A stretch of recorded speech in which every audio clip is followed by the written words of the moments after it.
Olá, pessoal. Hoje estamos aqui com a figura ilustre, o professor Arthur Galamba, professor da King's College. Estamos falando direto aqui da BET UK em Londres, por isso que está esse barulho, esse som ambiente. Mas o professor nos deu a satisfação de arrumar um tempinho na agenda para bater um papo rápido com a gente aqui durante a feira. Professor Arthur, é um prazer tê-lo aqui. Obrigado pela presença. Eu que agradeço o convite. Obrigado. Professor, eu acho que muita gente que assiste o nosso programa gosta de ouvir as histórias, né? As histórias de sucesso das pessoas que trabalham com a educação. A gente já entrevistou aqui ministro da Educação, ex-ministro da Educação, entrevistamos reitores e outros gestores na área da educação, pessoas que tiveram sucesso. E a primeira pergunta que eu faço é sempre essa, né? Como é que você chegou aqui, né? Está hoje numa das universidades mais renomadas da Inglaterra, uma das principais que formam professores aqui no Reino Unido. Você é pernambucano, né? Bem pertinho lá, eu sou da Paraíba. A gente é quase conterrâneo. Como é que foi a tua trajetória, pelo menos um resumo, até chegar aqui? Eu fui professor de física em Recife por muitos anos, mais de 10 anos, e tomei a decisão de fazer um doutorado aqui na Inglaterra em 2008, 2009, comecei em 2009, terminei o doutorado e resolvi tentar seguir uma carreira acadêmica ligada à formação de professores aqui na Inglaterra. Eu também realizei um curso, seu doutorado já é nessa área? Já na área da educação, História do Ensino de Ciências, para ser mais preciso. E, eu, na verdade, parte do meu doutorado foi estudar como é que professores eram formados em Portugal, então eu também aprendi um pouco mais sobre formação de professores durante o meu doutorado. Mas eu resolvi também fazer um curso após doutorado, que chama-se PGCE, que hoje eu trabalho como formador de professores num curso chamado PGCE, aqui na Inglaterra, fiz estudo em Leeds. Mas a sua formação inicial foi no Brasil? Foi no Brasil. Eu sou formado em licenciatura em Física pelo UFPE. Em Física? Isso. Depois de ter abandonado a Engenharia Eletrônica, depois abandonei a Ciência da Computação, resolvi fazer o que eu mais gostava, que era ser professor de Física mesmo. Então eu me formei em Física, fiz mestrado também em Psicologia Cognitiva na Federal. E depois disso foi que me deu a ideia, assim, eu tinha muita vontade de estudar mais sobre a história do ensino de ciências e vim para a Inglaterra. Então, assim, quando eu terminei o meu PGCE aqui, que foi um curso assim, que mexeu muito comigo também, eu aprendi muito durante o PGCE, eu comecei a trabalhar para a Universidade de Canterbury, já com formação de professores, num programa chamado Teach First. Fiquei 3 anos nesse programa, depois de ir para o King's College para trabalhar num PGCE propriamente dito. Hoje eu sou o diretor do PGCE Science do King's College e do PGCE Physics também. E faço pesquisa, assim, já fiz pesquisa em muitas áreas, começando com história do ensino de ciências, mas fiz muita coisa também na área de colonização do currículo, pedagogia crítica, e nos últimos anos eu passei a fazer pesquisa sobre educação online. Legal. E aqui você passou a ter contato, né, com os grandes professores da área educacional, né? A palestra que eu vi essa semana aqui com você foi com uma das grandes pesquisadoras na área de avaliação, né?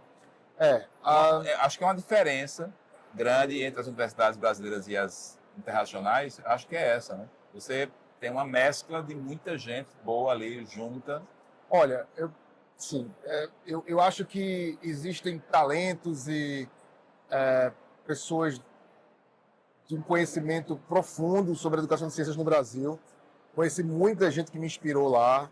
Vim para a Inglaterra meio que inspirado por um colega, professor lá da Federal Rural de Pernambuco, o Alexandre Medeiros. E tem tantas outras pessoas que eu poderia citar aqui que também me serviram como exemplo de inspiração. A Inglaterra ela é, sim, um país, o UK, né, como um todo, é um país de referência mundial porque tem um histórico. A Inglaterra ela é um país, o UK como um todo, tem um tempo de pesquisa e desenvolvimento do ensino de ciências mais antigo do que o Brasil. Então, terminou se tornando uma referência mundial. Uma história por trás, um peso muito grande. Isso. E aí, assim, tem atraído, por décadas, muita gente boa de outros países para vir trabalhar aqui também. Mas aí sim, isso é o que acontece com os grandes centros acadêmicos, né? Isso. Uma Você troca passa muito grande, gente em outros países, né? e que ajuda os que estão aqui já, né? Os que nasceram aqui, que estão aqui. Então, essa professora Chris Harrison, ela é hoje professor em Science Education, ela é especialista em avaliação para aprendizagem, né? Ela é uma tutora, uma colega minha de trabalho, trabalha no mesmo programa que eu. E, claro, é muito bom poder conversar com ela sobre avaliação, aprender com ela sobre avaliação. Esse é um conceito que no Brasil talvez não seja tão difundido, né? Que é a avaliação para a aprendizagem. Inclusive, quando eu comecei a falar sobre isso lá, as pessoas começaram a me perguntar, mas por que você está falando de avaliação para, usando o para? Sim. Não, porque é outra coisa, é outro conceito. Se você puder explicar aqui para o público a diferença das avaliações da aprendizagem para a aprendizagem. Da aprendizagem e para a aprendizagem, seria legal. Exato. Quando eu trabalhei como professor em Recife, eu não conhecia bem nem utilizava o conceito de avaliação para a aprendizagem. Eu passei a fazer isso aqui na Inglaterra e o que eu digo a todo mundo é que de tudo que eu aprendi aqui, essa prática, essa pedagogia de fazer avaliação para a aprendizagem foi a mais transformadora na minha prática de ensino. Foi a que mais me ajudou a melhorar como professor, a melhorar o clima de aprendizagem na sala de aula, assim, disparado, o melhor conceito. E basicamente é o seguinte, a avaliação da aprendizagem é aquilo que todos nós já conhecemos e usamos. É o teste no final da unidade. As avaliações padronizadas. Padronizadas, e onde você tenta ranquear os estudantes, dando uma nota a eles, né? Assim você consegue entender qual o progresso. Então, a avaliação da aprendizagem é aquela que todo mundo conhece, que é a avaliação que a gente realiza através de testes de unidade, onde a escola consegue ranquear os estudantes, consegue dar são as avaliações somativas. São avaliações somativas. A avaliação para a aprendizagem entra mais na formativa, né? A formativa, ela não tem a intenção de ranquear ninguém. Ela tem apenas a intenção de compreender durante o processo de ensino e aprendizagem como é que os estudantes estão acompanhando esse processo diariamente. A gente estava falando justamente que a avaliação para a aprendizagem ela atua como uma avaliação formativa, como uma ferramenta de ensino também, propriamente dita. Exato. E ela precisa ser realizada no mínimo uma vez durante todas as aulas. Na verdade, a gente faz alguns checking points 2 ou 3 vezes nas aulas, isso numa aula de 1 hora. E não tem a intenção de ser algo muito demorado, não tem a intenção de deixar os estudantes trabalhando de forma individual, como num teste. Na verdade, são abordagens que a gente usa nas aulas para entender melhor o que é que está se passando na cabeça dos estudantes, como é que eles estão aprendendo. Para isso, tem várias eu acho interessante esse conceito que vocês usam aqui. Claro que a avaliação formativa não é novo. Centenas de anos já se fazia avaliação continuada na educação. Mas esse conceito que vocês trazem de estar avaliando o tempo todo e usando a avaliação o tempo todo como ferramenta de ensino, isso aí é sensacional, né? E vocês usam, você mostrou vários vídeos, eu vou até colocar para o público depois alguns vídeos que você mostrou de estudos aqui na Inglaterra de técnicas, né, de avaliação para a aprendizagem, onde de maneira muito simples, sem uso de tecnologia, assim, tecnologia que eu falo de tecnologia envolvendo hardware, usando ferramentas com papel, cartazes, você consegue fazer avaliação para a aprendizagem o tempo todo. Assim. Exato. Exatamente. Você está mais que certo. Assim, todos nós, professores, imaginam, em algum momento a gente faz algumas perguntas aos estudantes, né? Ou pede para que eles nos façam perguntas. E ao fazerem perguntas, isso também nos ajuda a fazer uma avaliação formativa com eles. A questão é que a gente faz isso de uma forma mais ou menos orgânica e improvisada, né? Ou instintiva. O programa de avaliação para a aprendizagem, ele nos educa, nós professores, a melhorar a forma como a gente está realizando essa avaliação continuada. E não substitui de forma alguma as avaliações padronizadas, as somativas, que tem outra finalidade, é bom deixar claro isso. Né? Claro, sim. Até porque se você tentar retirar as avaliações somativas, os testes, alguns professores podem querer começar a usar as avaliações formativas como forma de avaliação somativa, o que não acho que seja aí tiraria a finalidade dela, né? Que é o ensino. Uma das coisas maravilhosas mesmo da avaliação formativa é que a relação do professor com o estudante muda. O estudante começa a entender rapidamente que quanto mais ele ou ela revela das suas dificuldades, mais ele vai ter a ajuda do professor. Sim.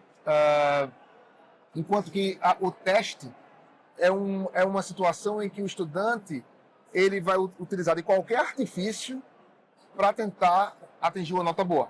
Então, ele vai tentar acertar uma questão no chute, como a gente fala, né?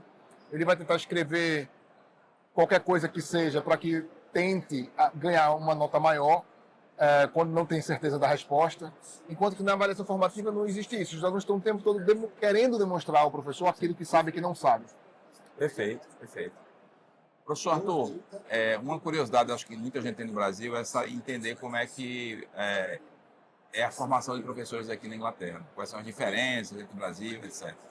No Brasil, hoje, você tem uma situação em que você, para ser professor, tem que fazer algum tipo de licenciatura, algum tipo de graduação específica que nos habilite a ser professor, né? Então, no meu caso, por exemplo, eu fiz mestrado, fui professor no ensino superior por muitos anos, mas se eu quiser ser professor no ensino básico, por exemplo, eu fiz pedagogia no final das contas. Né? Eu fiz pedagogia para poder estar licenciado. Como é que funciona isso aqui na Inglaterra? Tanto essa questão da habilitação, né? Porque habilitar-se é uma coisa, né? Exercer é outra história. Porque pode ser que depois se habilite e você tenha também outros tipos de treinamento antes de exercer, como treinamentos de professores de primeira entrada, etc. Como é que é esse processo? A pessoa quer ser professora aqui na Inglaterra, qual o caminho que ela deve seguir para chegar lá? A formação de professores na Inglaterra ela é bem diferente da do Brasil e da Europa também. Assim, a maioria se não todos os países europeus, pelo menos os que eu conheço, a formação de professores ela é feita a nível de graduação, como é no Brasil. Faz uma graduação, uma licenciatura, né, e se forma depois de 3, 4, 5 anos e tem o seu título e está habilitado a ser professor. Tem muitas vantagens desse tipo de abordagem. Eu não vou falar das enormes vantagens que é fazer um curso de 3, 4, 5 anos, que a gente sabe quais são. Eu vou tentar ressaltar aqui quais as vantagens da forma como a Inglaterra faz como contrapartida. As duas formas têm vantagens e desvantagens. Exatamente. E aí, na tomada de decisão de qual será o modelo, vai se perder alguma coisa e ganhar outra. Isso. Entretanto, esse modelo inglês que eu vou falar aqui, eu acho que ele teria utilidade no Brasil também. Sim. Eu acho que ele não deveria substituir toda a graduação, toda a licenciatura que nós já temos no Brasil, mas eu acho que a flexibilidade... Deveria ser uma modalidade Uma também. modalidade, exato. Que é o seguinte, aqui na Inglaterra, o curso de formação é um curso de pós-graduação. Ele só tem um ano. É um curso de um ano apenas. É um curso... Mas você tem que ser graduado em alguma coisa? Tem que ser graduado em alguma coisa. Tem que ter uma graduação. Exatamente. Não importa em que área seja. Não importa em que área seja, apesar de que na seleção dos professores, normalmente, né, é comum que a gente procure pessoas que tenham um background próximo da área que eles querem ensinar. Isso não é obrigatório, mas o ideal é que ajuda. Você faça uma graduação e tenha um histórico curricular que mais ou menos se encaixe para aquela área que você quer seguir. Claro, se você quer ser professor de física, tem um background em engenharia... Engenharia já é legal. Ou em matemática, né, ou em geologia, alguma coisa ligada às ciências naturais. Claro que isso... Por exemplo, eu sou formado em farmácia, poderia de repente ir para química, poderia, exatamente, para biologia. Perfeito. Isso mesmo. Isso mesmo. E aí o que acontece? Muito desses graduados que vêm para a gente, eles já têm alguma experiência profissional em alguma área, eles já passaram alguns anos trabalhando, outros vêm direto depois da faculdade para a gente, já querendo fazer o curso para ser professor, já queriam ser professores antes. Mas aí você monta um grupo de estudantes, cada turma nossa tem cerca de 20 alunos, que você tem assim uma variedade de conhecimento, de experiências muito rica, e isso ajuda também no próprio curso de formação. A gente quer professores lá na frente que eles saibam bem, obviamente, E o você conteúdo acadêmico, acadêmico, mas também eu lembro que tragam você outras falou que é experiências. muito intenso essa formação de um ano. Muito intenso. Você disse que foi uma experiência assim, bem forte. Muito. Foi o curso mais puxado que eu já fiz até hoje na minha vida, de tudo que eu fiz. De doutorado, mestrado, graduação, nada se compara ao que eu De fiz. 10 anos de formação, esse um ano aí Foi o mais puxado. mais puxado. Foi porque, bom, primeiro que é um curso que mescla, são 10 meses. Um terço do tempo a gente está na universidade com aulas teóricas, práticas e tal. Mas os 2 outros terços, a gente está dentro da escola. Uma supervisão intensa. Uma supervisão intensa. Entendeu? A gente, para todas as aulas que a gente dá, né, na escola, tem o nosso mentor ou um outro professor nos observando. A gente tem um feedback mais formal ou menos formal após cada aula.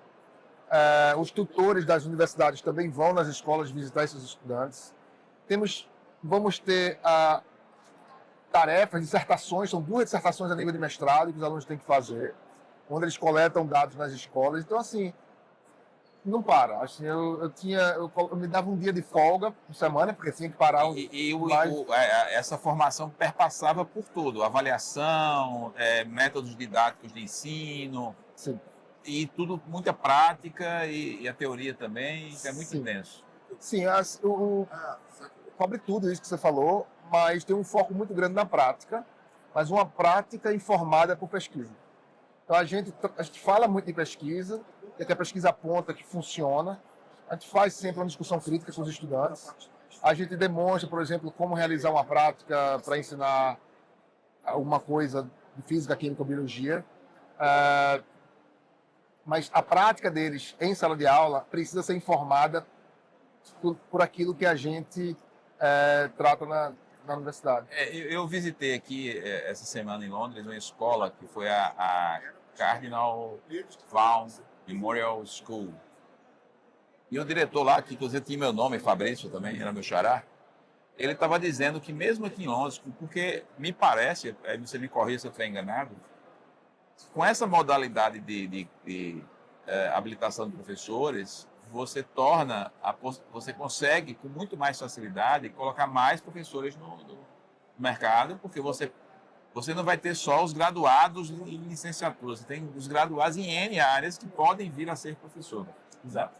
Eu entendi até o que você disse, né? Porque se a gente tem uma modalidade dessa no Brasil, o apagão de professores, a gente diminui um pouco esse déficit de professores no Brasil, que é bem grande, né? E trazendo, inclusive, alunos bons das engenharias e de outras áreas para dentro do processo de ensino. Mas mesmo assim, né, aqui na Inglaterra, o diretor lá estava falando que uma das dificuldades é conseguir bons professores. Claro. Eles estavam... Claro.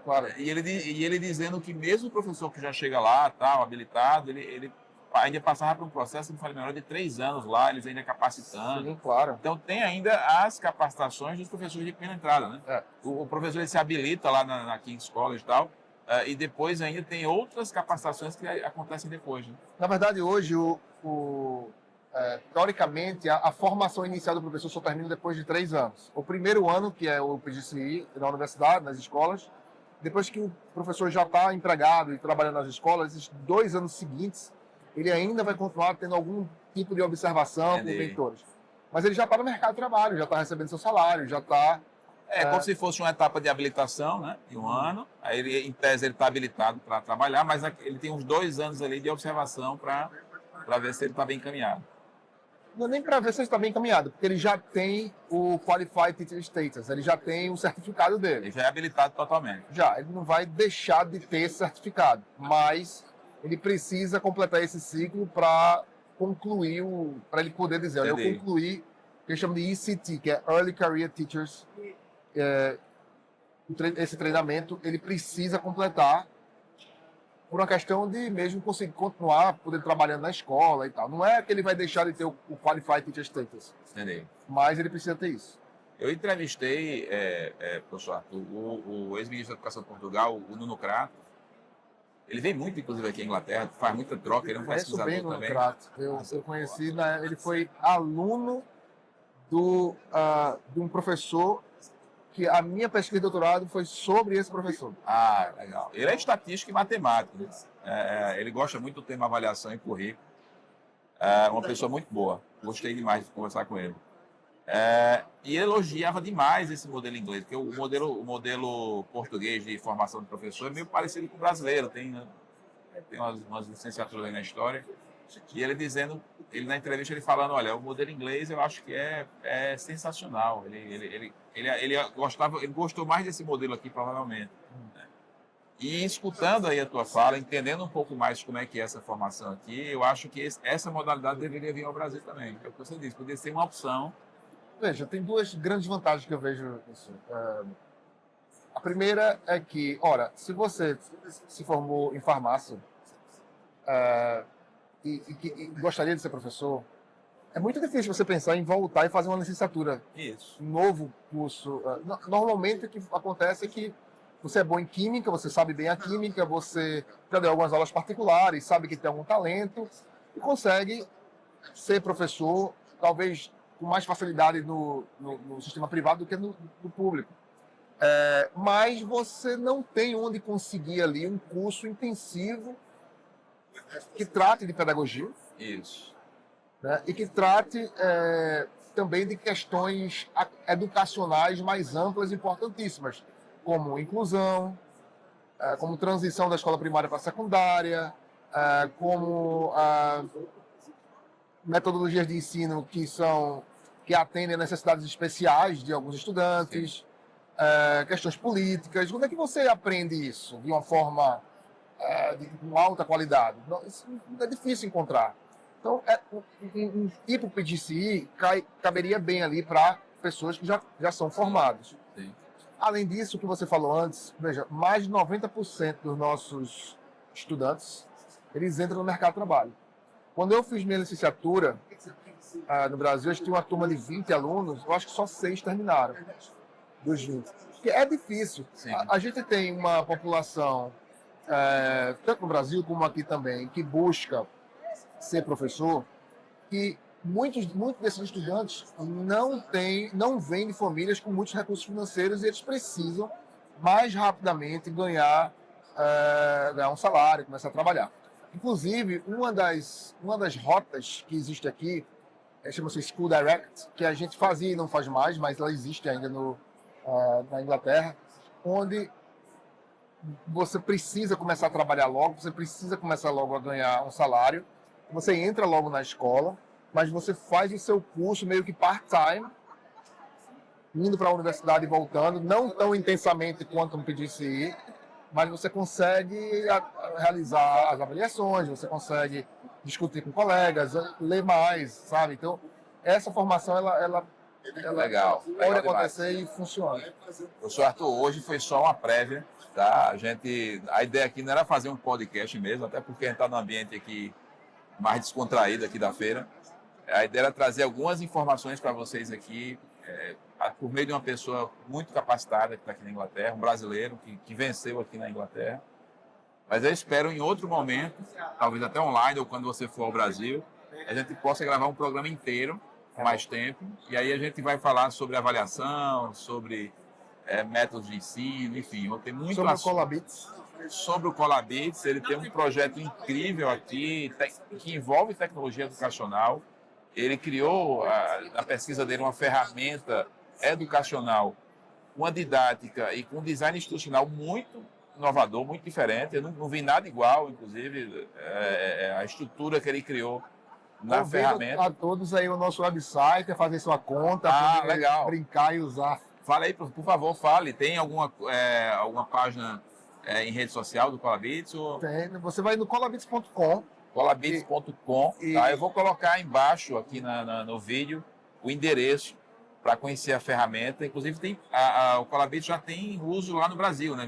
Muita gente usando. Já tem muita gente usando a ferramenta no Brasil.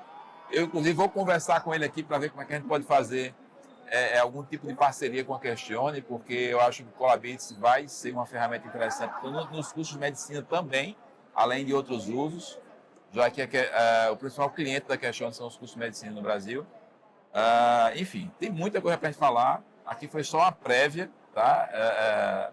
para a gente conhecer melhor o trabalho do professor e no futuro a gente aprofundar essa conversa. Professor Arthur, muito obrigado. Eu sei que seu tempo é ouro aqui, mas agradeço demais aí o privilégio de tê-lo aqui com a gente. Foi um prazer. Obrigado. Até mais, pessoal.